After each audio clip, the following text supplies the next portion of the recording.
Bonsoir à tout le monde, merci d'être là. C'est assez génial pour nous parce qu'en fait, pour ceux qui nous connaissent et ceux qui ne nous connaissent pas, on fait toujours nos soirées thématiques sur différents thèmes. Et puis effectivement, pour nous, c'est un petit peu émouvant, mais c'est une première dans un endroit dans lequel on est accueilli, donc je redis ce que dit Pascal, mais par l'équipe du TAMCO. Et au fond, c'est la première fois qu'on a une thématique qui va faire boomerang, ping-pong avec d'autres gens qui vont apporter leurs graines à notre réflexion.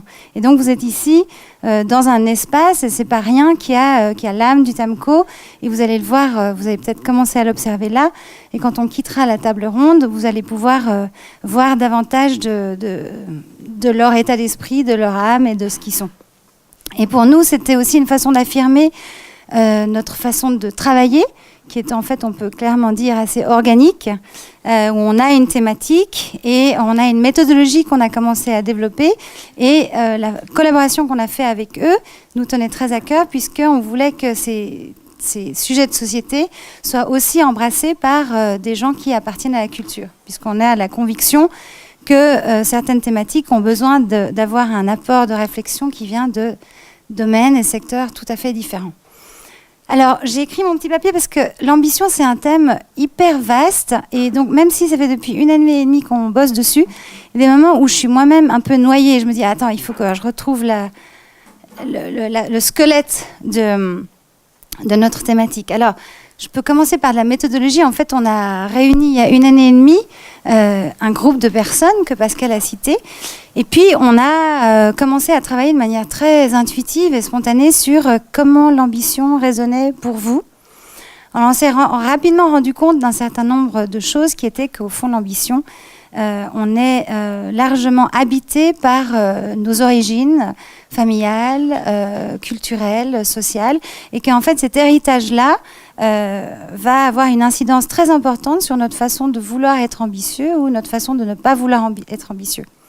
On s'est aussi rendu compte à quel point, même si certains de ceux qui étaient dans le travail d'atelier avaient envie de se prêter au jeu de cette réflexion-là, quand on interrogeait à droite à gauche d'autres personnes, le mot ambition, la notion d'ambition avait créé des réactions très épidermiques.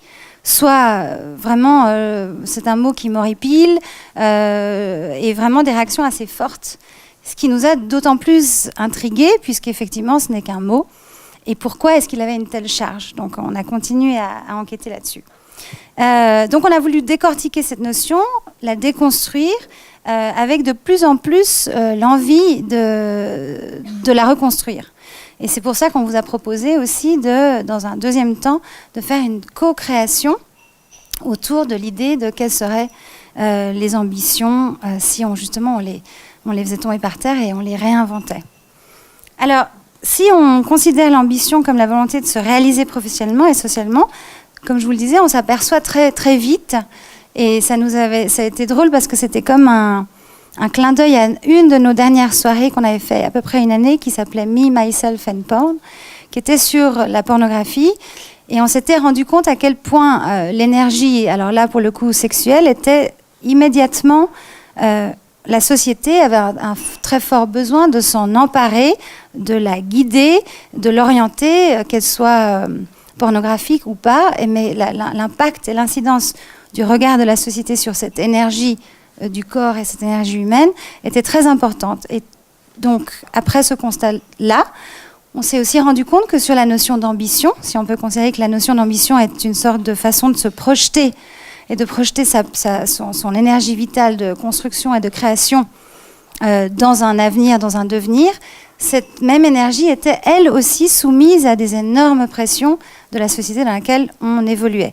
Et que sans s'en rendre compte, et c'est pour ça que ce teaser était un peu le témoin de ça, sans s'en rendre compte, en fait, on a été biberonné à une notion d'ambition qui fait réagir certaines personnes de manière très radicale, qui est fortement influencée par la performance, l'individualisme et le pouvoir. Donc très rapidement, on associe l'ambition à ces 3 valeurs-là. Et donc on s'est dit, si on les associe fortement à ces 3 valeurs-là, qu'est-ce qui se passerait si on cessait de les associer à ces 3 valeurs-là? Et c'est là on est retombé sur nos pattes de leitmotiv qu'on a toujours chez Bloom & Boom, c'est qu'on a fait beaucoup de circonvolutions dans nos réflexions depuis qu'on est né il y a 5 ans, depuis que Pascal a fait cet appel pour créer une association qui réfléchirait sur des problématiques de société. On s'est défini de plus en plus comme étant féministe, et on a rapidement aussi eu besoin de se définir comme féministe qui voulait modifier ou changer les choses de la société avec les hommes, parce qu'on avait cette conviction que, pour 2 raisons, c'est qu'on ne peut pas changer les choses en porte-à-faux avec les hommes, ça n'avait pour nous pas de sens.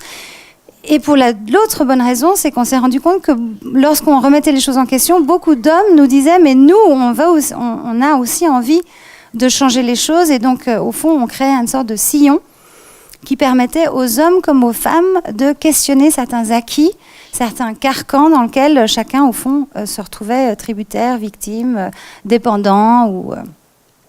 Et donc, de nouveau, l'idée de cette soirée, et les intervenants vont en parler, ils viennent d'horizons très différents.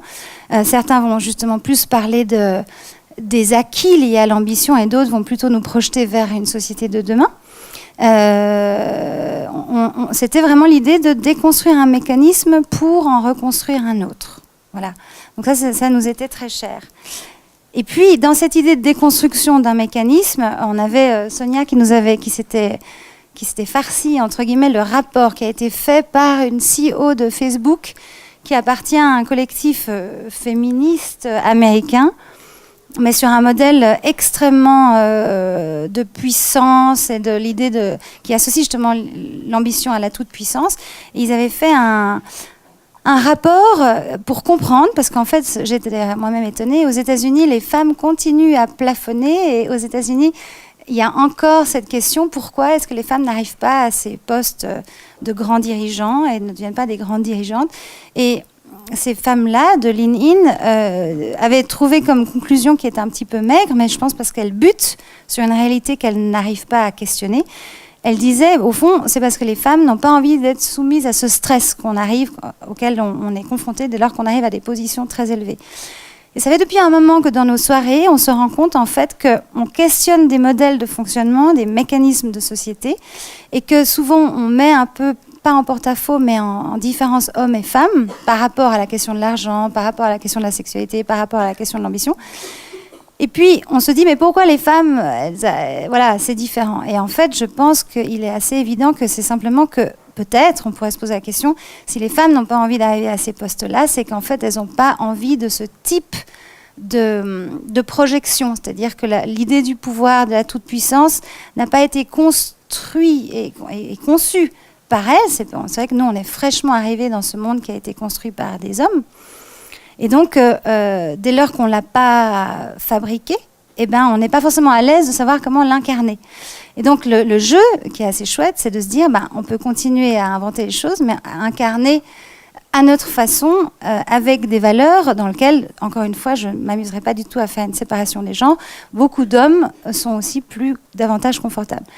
Et donc, on avait l'impression, et ça c'était pour ça aussi que ceux qui ont lu notre communiqué de presse, qu'on est dans un moment charnière où dû aux pressions écologiques, etc., à la réalité politique qui nous entoure, aux guerres, etc., on est dans un moment où notre société a besoin un peu de remettre en question certaines choses, et qu'au lieu de se soumettre à une dépression ambiante, on pourrait se servir de tous ces balbutiements qui commencent à droite à gauche pour les affirmer et les développer. Donc, en gros, c'est à peu près ça qu'on va essayer de faire ensemble ce soir. C'est de questionner des acquis et d'imaginer une autre façon de voir les choses et de se projeter différemment. Voilà.